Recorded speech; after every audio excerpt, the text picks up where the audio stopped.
Yeah, Caleb, now I'm thinking about wanting to go back and look at all that good radar data. Okay, so I'm Jeanette Luna. I'm at Tennessee Tech University, and I want to answer the elephant in the room. Yes, this actually is my surname. What a great last name to have. I have some research to present today from two students who worked with me this summer, Tony Lamantia and Isaac Hollingsworth.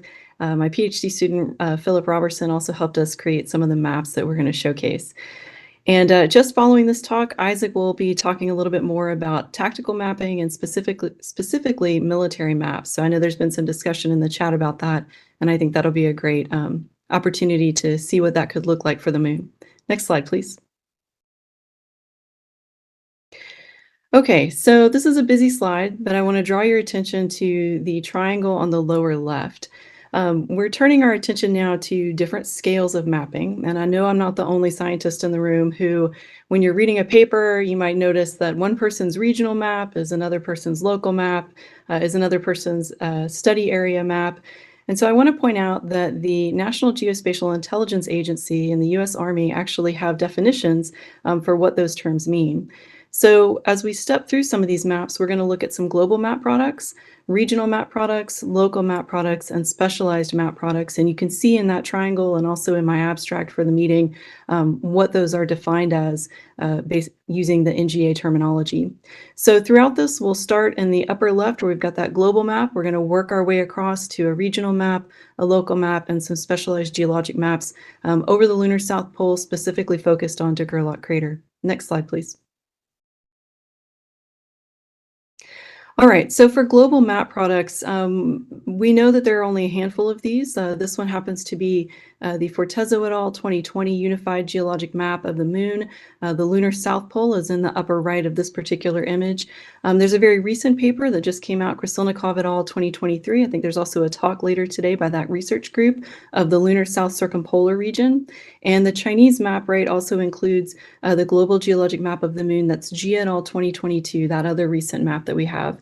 If you want global or hemispheric products, though, to find those, you really have to then go back really to the 70s. So there's some Wilhelm's maps of both the lunar South Pole and the near side of the moon that include areas that we're now interested in.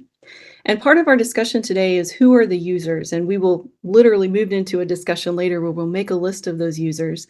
But when we're thinking about global and hemispheric products, who needs these products? Well, we know that really for big mission design teams. So I know last week was the endurance workshop. If you're thinking about traversing the lunar South Pole and all of the different terrains that you could cross, you really want a hemispheric product or a global product to make those types of choices. The Apollo era, of course, really relied on these global maps to be able to sample, we want to sample the Mare units, we want to sample Highlands units, we want to put that all into a global context. So mission design teams, science definition teams, sample return teams, and like I said, later in our discussion, we'll make a list of who else needs these types of products. Next slide, please. All right, so now let's move in from global or hemispheric products to regional map products.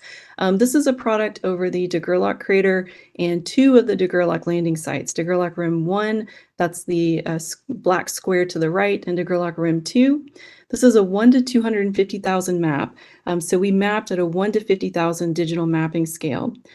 The lunar South Pole presents a lot of issues when you're mapping, particularly because of shadows. I'm coming from the Mars mapping community where I kept just thinking, well, surely I just haven't found the right NAC image yet, or surely I haven't found the right image that will show me. No, they are named permanent shadowed regions for a reason. They are permanently shadowed. So that means that our base map products, we end up using things like hillshades, and then supplemental data, we can use imagery where the shadow is not so great. So in this case, we used a 5 meter per pixel hillshade by Barker et al. We defined 28 different geologic units, so those kind of are illustrated there in different colors. I'm going to walk us across from the left side of the map to the right. Cardinal directions also get tricky as we get close to the South Pole. So on the left side of this map, the thing I want to draw your attention to are the purple units and the fact that they really dissect some of the highlands surrounding de Gerlach crater and these de Gerlach crater regions that we potentially would want to land in. As you move to the right across the crater and across Brill crater, which is a second younger crater inside de Gerlach, as you move to the right, you'll notice that the highlands become more continuous. And so a couple things that we noticed, first of all, the stratigraphic timing here gets a little complicated by the fact that there is a lot of smoothing happening.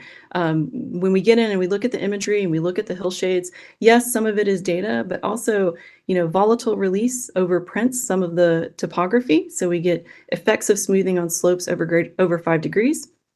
We also see a difference in heterogeneity of the material. So again, going from that left to the right of the Highlands material across the Gerlach crater, that the types of material that we see tends to change. All right, so let's move in now, or before we move in, let's talk about who would be a user for a regional map. Next slide, please. Okay, so here are our regional map users. Now we are thinking about folks like landing region selection teams, science definition teams. If you're making an STM, right, that's going to change depending on which landing region is selected. Also for field testing, things like DRATs and JET. Whether you are descending into something or you're working on a crater rim, that's going to dictate how some of those exercises go, and many others. So, all right, so now let's get in and look at the De Gerlach Rim 1 and Rim 2 maps that we've made. Next slide, please. Okay, so this is a local geologic map of De Gerlach over those two landing regions. We did this one at a 1 to 50,000 publication scale, but we really pushed the digital mapping scale to get as much detail as possible to 1 to 5K. It's not really just a matter of zooming in because again, we have so many shadows that often we're relying on those hillshade products. One thing that you might notice between this map and the previous map is that here we can capture a lot more textural variation. So you'll notice the stippling pattern that seems pervasive in the area. There are lots of parts of this that are very pitted, tend to have a little bit darker terrain. In some cases, they fall within units. In some cases, they cross units. So we wanted to be able to capture that in our local maps. All right, with our last bit of time that's remaining, I really now want to focus on landing sites. So these are regions which are larger. Landing sites I've labeled there with the circles 1, 2, 3, and 4. And so we want to zoom in. We're going to talk about landing site number 4, and then I'll also show some of the others on my last slide. So next slide, please. So for making geologic maps over a specific landing site, we use some of the parameters that have kind of been floating around in the community. So we made this assuming a landing in the middle of the circle and a 2-kilometer radius for this area that could be explored potentially by an astronaut. In this case, we're at a 1 to 5,000 publication scale, and we are pushing the data as much as we possibly could here.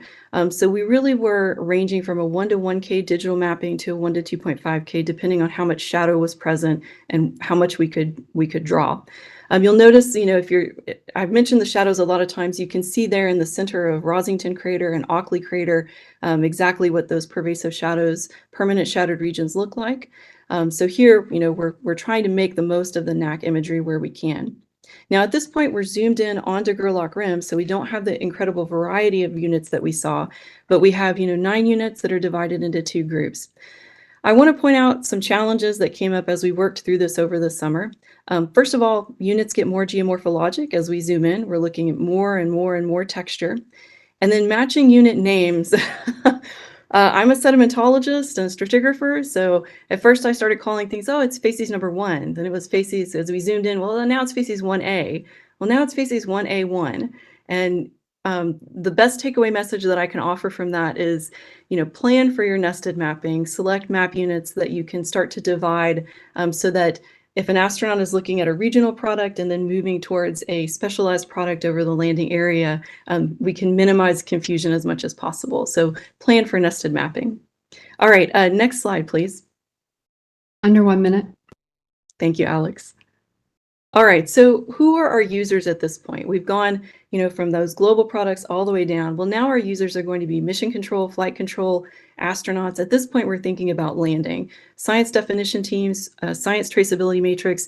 Of course, there are many engineering and safety teams that are going to look at this, and traverse planning. So this is the type of map that we want, really, when we're actually thinking about walking and collecting samples on the moon. All right, next slide. So this is my last slide. With 10 minutes, there's no way to go through all of the different 4 landing sites that we did, but I'll put a summary and lessons learned. One thing to keep in mind is there is not just one Artemis map, right? Nested maps at multiple scales are necessary.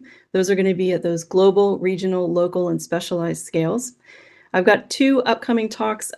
Isaac Hollingsworth is going to go right after me. He'll be talking about some tactical and specialized maps, and his background is military, and the landing site that he'll be using is highlighted there on the lower left in red.